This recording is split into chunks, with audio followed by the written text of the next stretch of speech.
Boeing 737 descended through turbulent cloud cover over Edwards Air Force Base, and nobody on board knew they were carrying a ghost. Passenger 91 sat in 23C, a window seat she'd specifically requested, her weathered hands folded over a faded leather jacket that smelled faintly of jet fuel and desert sand. She was 73 years old, silver hair pulled back in a practical bun, reading glasses perched on her nose as she studied the landscape below. The flight attendant had offered her an extra pillow. A businessman in 23B had asked if she needed help with her carry-on. She'd smiled politely, declining both, her eyes never leaving the window. What they couldn't see was the way her pupils tracked the runway alignment, the involuntary muscle memory as her feet shifted against the floor during final approach, or how her breathing synchronized with the throttle changes she felt through the airframe. Below, two B-2 Spirit stealth bombers sat on the tarmac like sleeping dragons, their bat-wing silhouettes unmistakable even from altitude. The woman in 23C stopped reading. Her hand moved unconsciously to her collar, fingers tracing a spot where something used to be pinned. The pilot's voice crackled through the intercom, announcing their final descent, thanking everyone for flying, mentioning something about a ceremony at the base. Routine words. Forgettable. But in the cockpit of the lead B-2, Callsign Reaper 1, Captain Marcus Webb wasn't thinking about routine. His co-pilot, Lieutenant Chen Rodriguez, was running final checks on the APU when the tower frequency came alive. Edwards Tower, this is November 739er Alpha, requesting priority taxi clearance. We have a special passenger requiring escort to the ceremony grounds. Copy that, November 739er Alpha, cleared to taxi via Alpha and Delta. Be advised, ceremonial aircraft are positioned on the south ramp. Webb glanced at Rodriguez, special passenger. Rodriguez shrugged, tapping his display. Manifest says it's some veteran event, probably another general doing a retirement tour. But the tower operator's voice had carried something else, something that made Webb's instincts prickle. He'd flown combat missions over 3 continents, logged 4,000 hours in the B-2, and he knew when someone's voice betrayed reverence. The 737 touched down with barely a chirp of rubber, a landing so smooth it spoke of 10,000 repetitions. Webb watched through his canopy as the airliner taxied past, mundane and forgettable, just another commercial flight in a sky filled with them. He returned to his checklist, thinking nothing more of it. That was his first mistake. Because in 20 minutes, when passenger 91 stepped onto the tarmac and the wind caught her silver hair, when the ceremony officer whispered a name that made the color drain from Webb's face, when protocol shattered and 2 B-2 pilots abandoned their pre-flight to stand at attention, in 20 minutes, Marcus Webb would understand that some calls' signs don't fade.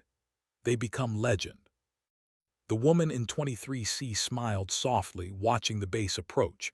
She'd been a passenger long enough. The sky was calling her home one last time, and it was time for them to remember. Her name was Electra Voss. Her call sign was Valkyrie. And 43 years ago, she'd done something that was still classified, something that had changed everything. The wheels touched down and the past came rushing back. Nobody was watching her yet, but they would be. They all would be. The ceremony wasn't supposed to start for another hour, but the south ramp at Edwards was already transforming into something between a military formation and a pilgrimage site. Airmen in dress blues moved with precise urgency, setting up a small stage flanked by American flags that snapped in the Mojave wind. The sky above was that particular shade of California blue that pilots swear exists nowhere else, deep and endless, the color of possibility and thin air. Lieutenant Colonel Sarah Hendricks stood near the podium, clipboard in hand, coordinating the final details with the efficiency of someone who'd planned 100 of these events. Retirement ceremonies were her specialty. She knew the rhythm: arrival of the honoree, brief speeches, presentation of colors, maybe a flyover if the retiree rated it. Clean, respectful, done in 45 minutes. But this one felt different. When her commanding officer, Brigadier General Marks, had handed her the assignment 3 weeks ago, his expression had been unreadable. "Handle this personally, Sarah. No delegating. And when Captain Voss arrives, you make damn sure she gets whatever she needs. Understood?" Captain Voss, Hendricks had pulled the service record, expecting the usual. A Cold War-era transport pilot, maybe some cargo runs, a decent career ending in a quiet administrative role. What she'd found instead was a file so redacted it looked like a crossword puzzle made of black ink. Whole deployments missing. Commendations listed with no details. A Silver Star citation that simply read Classified Operations, Southeast Asia Theater, with nothing else. Even her retirement rank was strange. Technically, she'd retired as a captain in 1983, but there were notations suggesting temporary promotions that had never been made permanent, assignments that didn't exist in any squadron roster, and a mysterious 6-month gap in 1982 where she appeared to have vanished entirely from military records. Hendricks had called the Pentagon Records Office. They'd been polite but firm. "The ceremony is approved. The guest list is restricted. That's all you need to know, Colonel." Now, watching the 737 taxi toward the civilian terminal, Hendricks felt her curiosity sharpen into something stronger. Across the ramp, she noticed the B-2 crews had stopped their pre-flight checks. Captain Webb and Lieutenant Rodriguez stood beside Reaper 1, both staring at the approaching airliner with expressions she couldn't read. Webb was a decorated combat pilot, not easily impressed. But his posture had changed, shoulders back, hands at his sides, the unconscious shift of a man preparing to salute. "Colonel," an airman approached, tablet in hand. "Ma'am, the passenger manifest shows our honoree was seated in coach. Should we have someone meet her with a staff car?" Hendricks frowned. "Coach, are you sure? A retiring officer usually flies first class for something like this." "Yes, ma'am. Seat 23C." She declined the upgrade according to the airline. That was odd, but then everything about Captain Electra Voss was odd. Hendricks checked her watch. 15 minutes until the airliner parked at the terminal. She keyed her radio. "All stations be advised our guest of honor will be arriving shortly. I want full honors ready to go. Nobody screws this up. Clear." A chorus of acknowledgments crackled back. Hendricks walked toward the terminal building, her shoes clicking against the concrete. The wind shifted, bringing with it the smell of jet exhaust and sun-baked tarmac, the perfume of every air base in the world. She'd spent 20 years in the Air Force, flown C-130s through combat zones, earned her command through sweat and skill. She thought she understood the culture, the history, the legends that pilots whispered about in bars.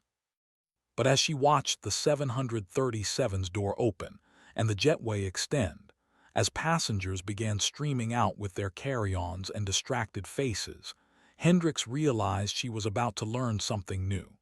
Something that had been waiting 43 years to be told. A woman emerged, silver hair, leather jacket, eyes that had seen things Hendricks couldn't imagine. And when those eyes lifted to the sky, tracking something invisible, Hendricks felt the hairs on her neck rise. This wasn't a retirement ceremony. This was something else entirely.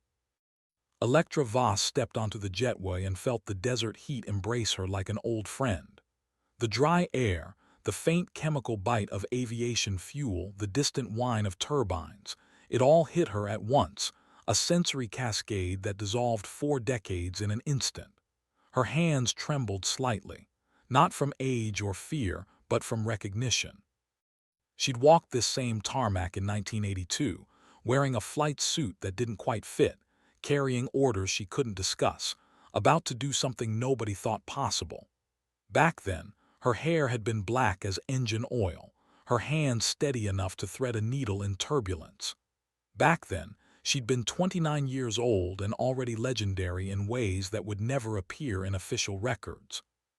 The call sign had come from her first squadron commander, a gruff Marine Corps exchange officer who'd watched her land a crippled A-7 Corsair on one engine during a thunderstorm.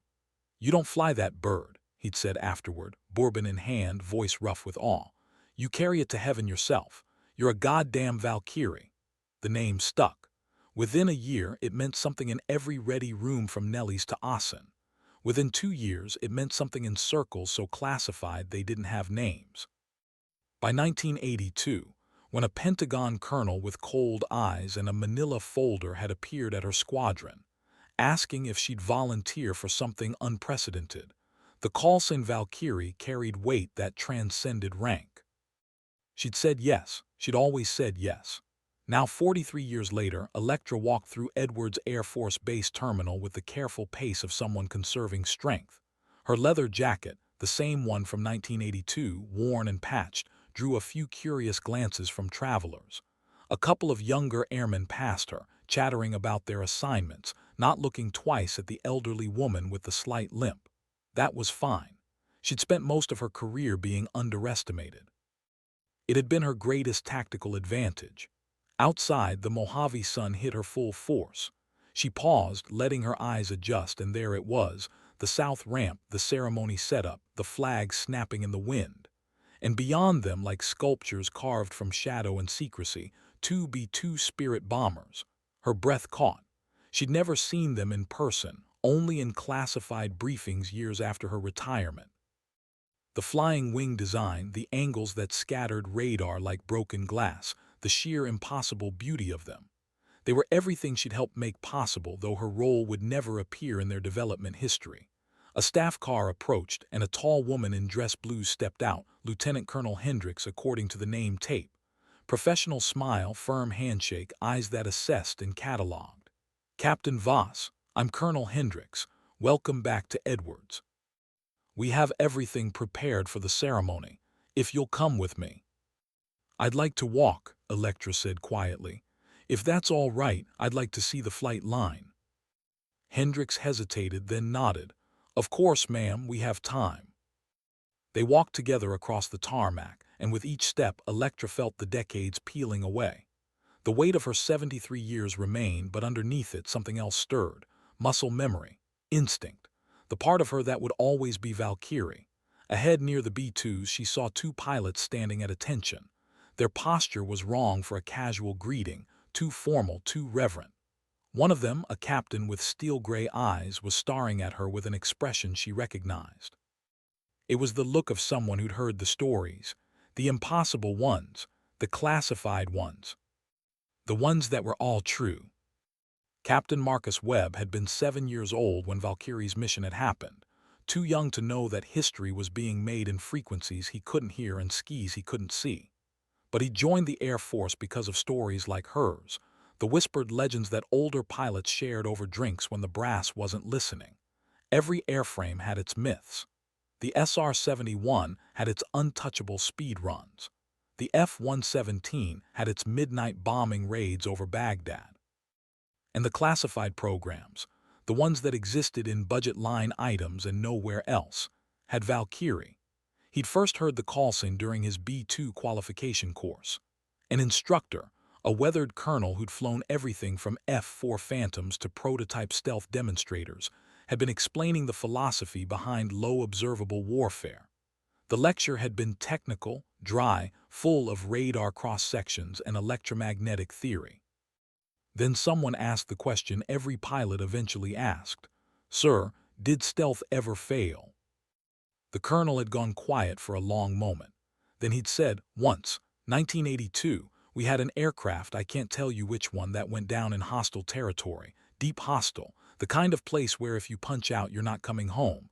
Protocol said we abort any recovery. The asset was experimental, the risk was total, and frankly nobody thought the pilot survived the ejection anyway. He'd paused, looking at each student. But there was this captain, transport pilot technically. A-7 Corsair driver before that. She heard the distress call on an emergency frequency she shouldn't have been monitoring. And well, let's just say she interpreted her orders creatively. What happened? Someone had asked. She brought him home, the pilot, and enough of the aircraft wreckage to keep the technology out of enemy hands. Flew a profile that shouldn't have been possible in an aircraft that wasn't designed for it. When they asked her how she did it, she said she followed the stars. The colonel had smiled, but it was the sad smile of someone remembering the dead. They gave her a classified medal and retired her a year later. Operational security. She knew too much, had seen too much.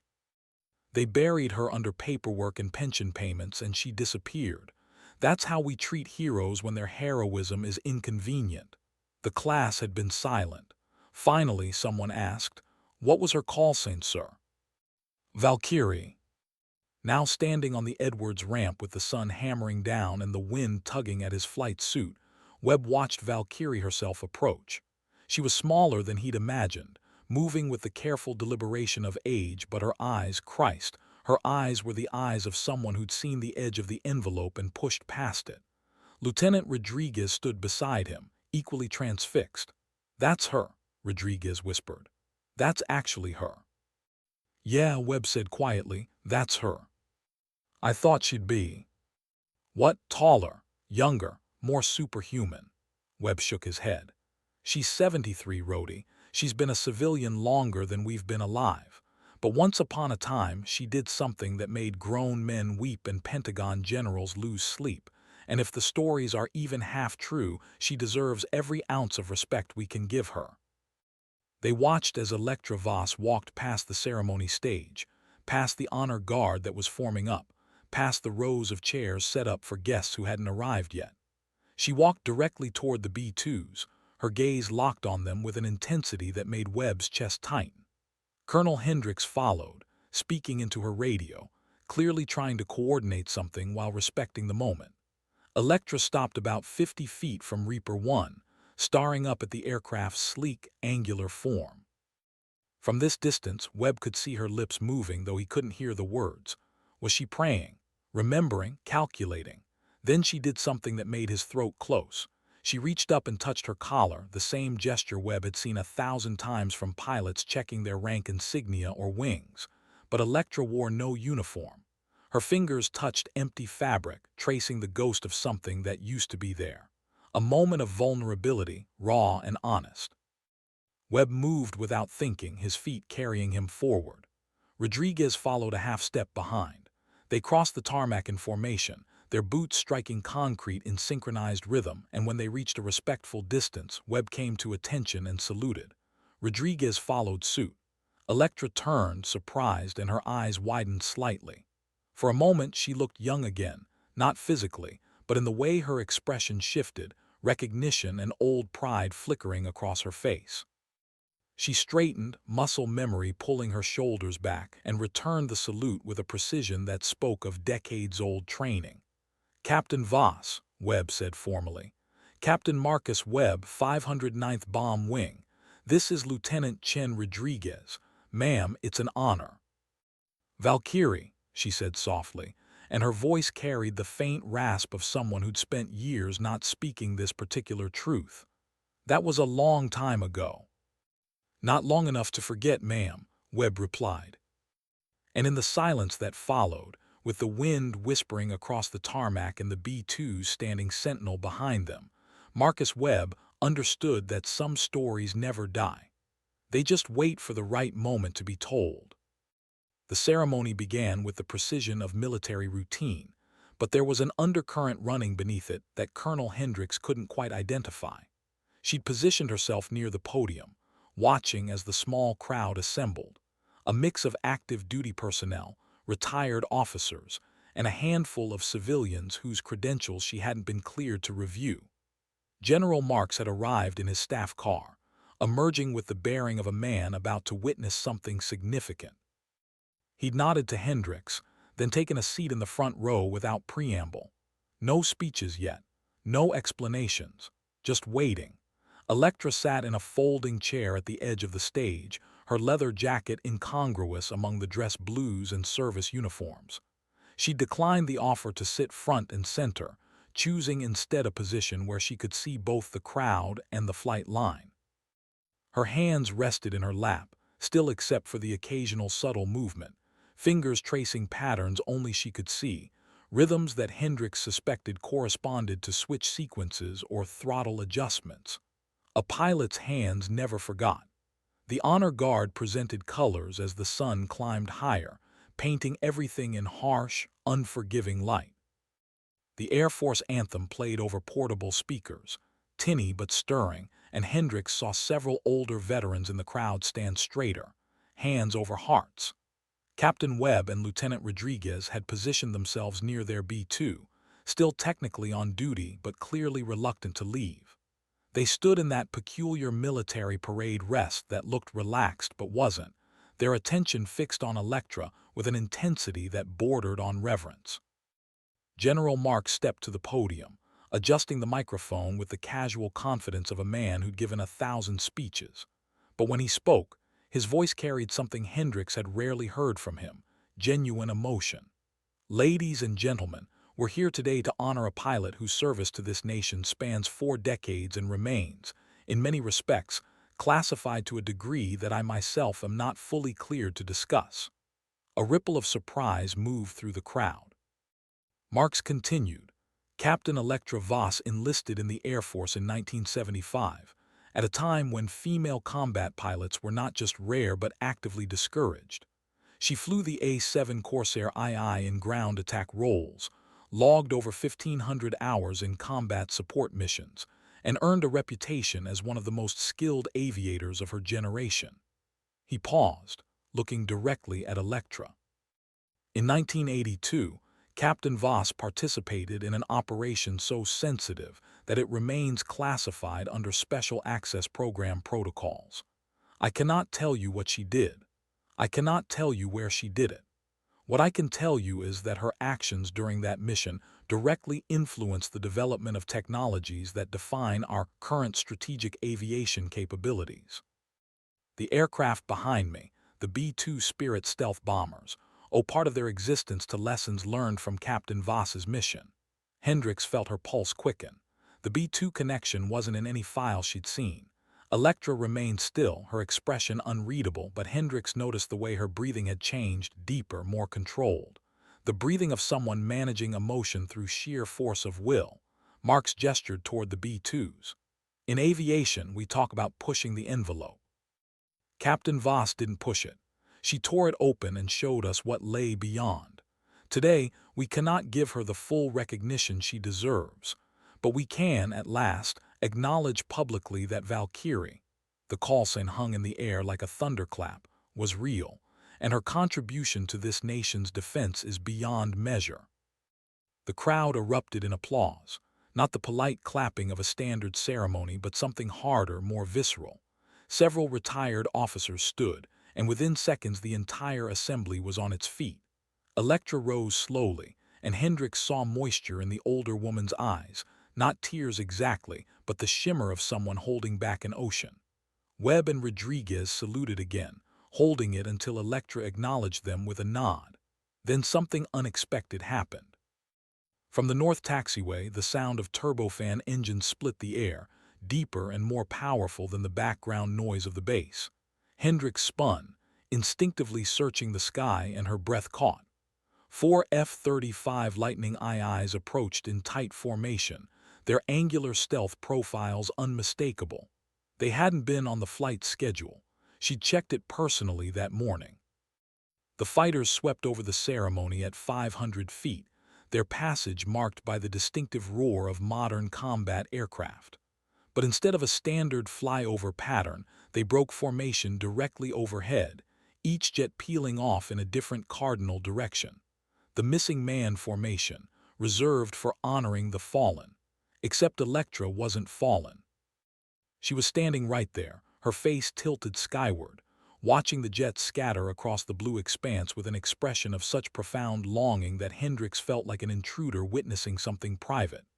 The crowd remained silent as the F-35s climbed, their contrails writing geometry across the sky. Then, from the south, impossibly because nothing had been scheduled, a fifth aircraft appeared. It was larger, slower, its lines more conventional. An A-7 Corsair II, the same type Electra had flown 4 decades ago, now a museum piece kept airworthy by dedicated maintainers and historical foundations. The Corsair flew straight and level over the ceremony, low enough that Hendricks could see the pilot in the cockpit. Then it waggled its wings twice, the traditional aerial salute, and climbed into the sun. Electra's control shattered. She brought one hand to her mouth, her shoulders shaking, and for a moment she was no longer a 73-year-old woman at a retirement ceremony. She was every pilot who'd ever felt the machine respond to their touch, every warrior who'd pushed past fear into pure skill, every soul who'd seen the earth fall away, and understood that some part of them would always belong to the sky. General Marks stepped down from the podium and walked to her side. He didn't salute, didn't speak. He simply stood there, a wingman's position, offering silent solidarity. Hendricks found herself blinking rapidly, her professional composure cracking. She'd organized dozens of these ceremonies, watched countless retirements and promotions and changes of command.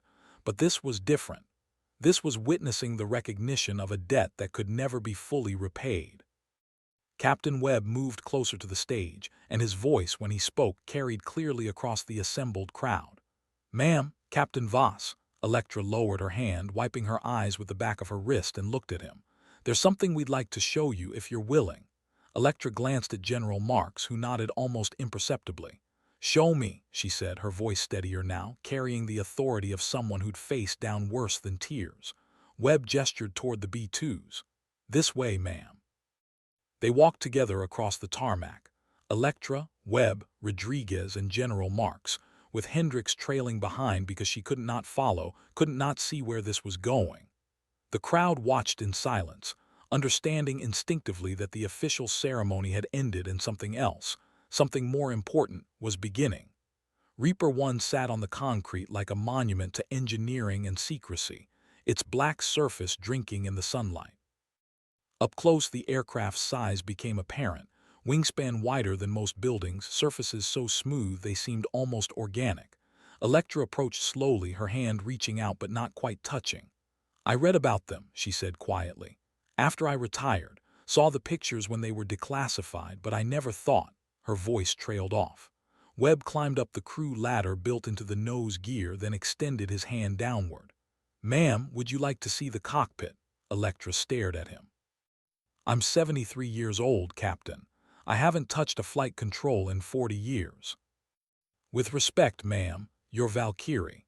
And once upon a time, you proved that some people are born to fly, regardless of what aircraft they're strapped into.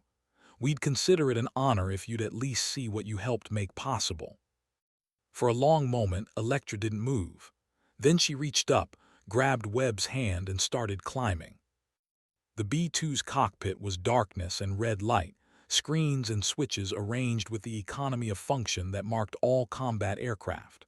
Electra settled into the left seat, the aircraft commander position, with movements that were hesitant at first, then increasingly confident as muscle memory reasserted itself. Webb stood behind her, pointing out systems. "Fly-by-wire, ma'am. Quadredundant flight control computers. Crew of 2, though the aircraft can technically be operated by a single pilot in emergencies." His hand moved across the instrument panel. "Terrain following radar, multimode attack system, defensive management suite. And this," he tapped a screen, "is the low observable status monitor. It tracks our radar cross-section in real time, lets us know if any system is compromising our stealth profile." Electra's fingers hovered over the throttles, two black levers positioned between the seats, their grips worn smooth by thousands of hours of use. She didn't touch them, but her hand shaped itself around the phantom controls, her thumb finding the position where the communication switch would be. "In my day," she said softly, "stealth meant flying low and fast and hopping their radar operators were drinking. We had radar warning receivers that beeped when someone painted us, and our countermeasure was to jink hard and pray." She looked at the array of displays. This is magic." "This is what you made possible, ma'am," Webb said. "The mission you flew, the data we recovered, it showed us what we needed to do differently. How to think about radar evasion not as active jamming but as passive geometry. How to design an entire aircraft around not being seen." Electra turned in the seat, looking up at him. "They told you that, about my mission." "Not officially, but pilots talk, ma'am, especially the old-timers who were around when the black programs were spinning up. They remember a transport pilot who flew something experimental into territory that should have killed her, brought back a downed asset and intelligence data worth more than gold, and then vanished into retirement because that's what operational security demanded. He met her eyes. They remember Valkyrie. Rodriguez appeared at the cockpit entrance, slightly out of breath. "Sir, we've got a situation. Tower is reporting inbound traffic requesting clearance to land. Single aircraft, civilian registration, but the pilot identified himself as Overwatch Actual and said he's here for the ceremony." Webb frowned. Overwatch Actual wasn't a standard call sign. It sounded like something from the classified world, the place where operations had code names instead of proper nouns. He looked at General Marks, who'd climbed up behind Rodriguez. Marks's expression was unreadable. "Let him land," the general said, "and clear everyone from the north ramp. This is about to get interesting." Webb wanted to ask questions, but Marks's tone made it clear that answers weren't coming. He nodded, keying his radio to relay the instructions. Electra had gone very still in the pilot's seat. "Overwatch," she whispered. "He's still alive." "You know him, ma'am?" Webb asked. "I knew his voice," Electra said. 1982, he was my controller for the mission. Never saw his face, never learned his real name. Just a voice on an encrypted channel guiding me through enemy territory, telling me where to go, when to turn, how to survive. Her hand trembled slightly. "He saved my life a dozen times that night, and I never got to thank him." They climbed down from the B-2 as the inbound aircraft appeared. A civilian Gulfstream G650, executive jet, all gleaming white paint and corporate anonymity. It touched down with professional precision, taxied to the north ramp as directed, and shut down its engines. The door opened. An elderly man emerged, moving with the careful stiffness of advanced age but carrying himself with unmistakable authority. He wore a simple dark suit, no military insignia, no badges or rank. But when his eyes found Electra across the tarmac, something passed between them. Recognition, memory, the bond of shared survival. He walked toward her and the crowd parted instinctively, sensing the weight of the moment. When he was close enough to speak without shouting, he stopped. "Valkyrie," he said, and his voice was exactly as she remembered, calm, precise, unshakable. "Overwatch," she replied. They stood there, two relics of a war that had never been officially acknowledged, separated by 43 years and 1,000,000 classified pages. Then he smiled. "I told you to follow the stars. You told me to shut up and vector you around the SAM sites. Between us, we made history." Electra laughed, a sound brittle with emotion. "We broke every rule in the book." "Yes," he agreed, "and we saved something worth saving. Now come here and let an old spy master thank you properly." They embraced, and Hendricks, watching from a respectful distance, realized she was witnessing the reunion of two people who'd fought a battle nobody else would ever fully understand.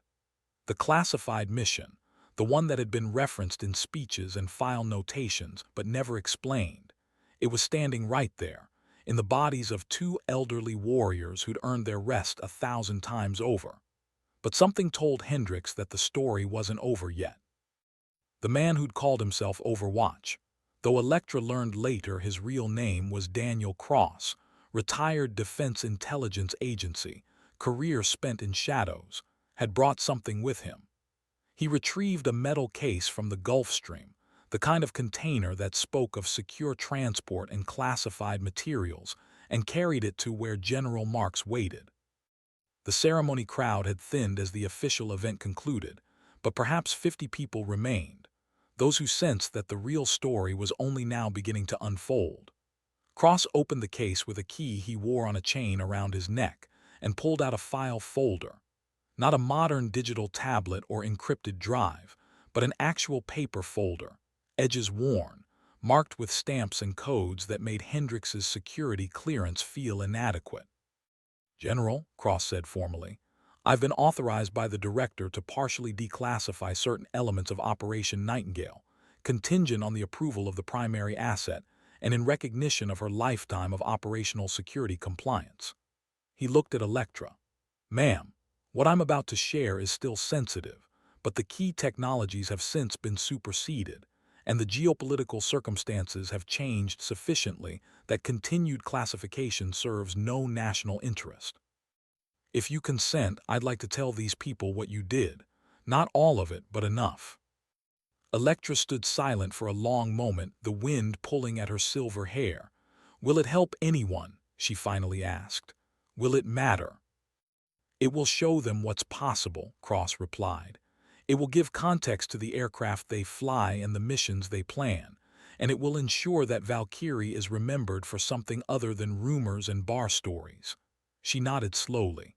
Then tell them, God knows I've kept the secret long enough. Cross turned to face the assembled group, his posture straightening despite his age. When he spoke, his voice carried the practiced cadence of someone who'd briefed presidents and generals. In March 1982, an experimental reconnaissance aircraft, I cannot tell you its designation or configuration, was shot down over hostile territory. The pilot ejected successfully but was injured and trapped behind enemy lines with minimal survival gear. The aircraft itself contained technology that, if recovered by adversarial intelligence services, would have compromised decades of stealth research. He paused, letting that sink in. Standard protocol was to write off both the pilot and the aircraft, launch a missile strike to destroy the wreckage, classify the pilot as killed in action, and maintain operational security. We'd done it before, but this time someone objected. Cross looked at Electra. Captain Voss was flying a routine transport mission, ferrying supplies between bases. She intercepted an emergency beacon on a frequency she shouldn't have been monitoring, technically a breach of radio discipline, but as she later said, I got bored and started scanning. She heard the pilot's distress call, calculated his position, and without authorization, diverted from her flight plan. General Marks made a sound that might have been a laugh or a cough. Several pilots in the crowd grinned. Every aviator understood the impulse to break rules when someone's life was on the line. The problem, Cross continued, was that Captain Voss was flying a C-130 Hercules, a cargo transport with all the stealth characteristics of a flying barn. The airspace she'd need to penetrate was defended by SA-6 surface-to-air missile systems, radar-guided and deadly. Intelligence gave her a 10% chance of reaching the pilot and a 0% chance of getting back out. So what did she do? Someone in the crowd asked. She called me, Cross said simply. Used an encrypted channel she wasn't supposed to have access to, another breach, and asked me to feed her real-time radar intelligence. Said she had an idea. He opened the folder and pulled out a photograph, holding it up. It showed a younger Electra in a flight suit, standing in front of a C-130, her expression serious and determined. Captain Voss understood something fundamental about radar detection. It's not just about the size of your aircraft, it's about where you are and what the enemy expects. She proposed flying a profile that would exploit terrain masking, electronic warfare patterns, and enemy shift changes to thread a path through their coverage. Cross pulled out another document, a map covered in lines and annotations.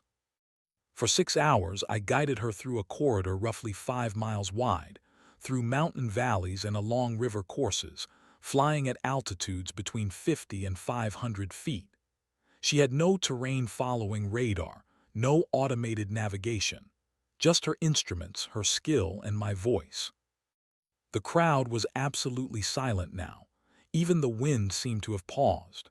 She landed on an improvised strip, basically a stretch of desert road, extracted the pilot, loaded salvageable wreckage from the experimental aircraft, and flew back out. We lost contact with her twice when she had to go into electronic silence to avoid detection.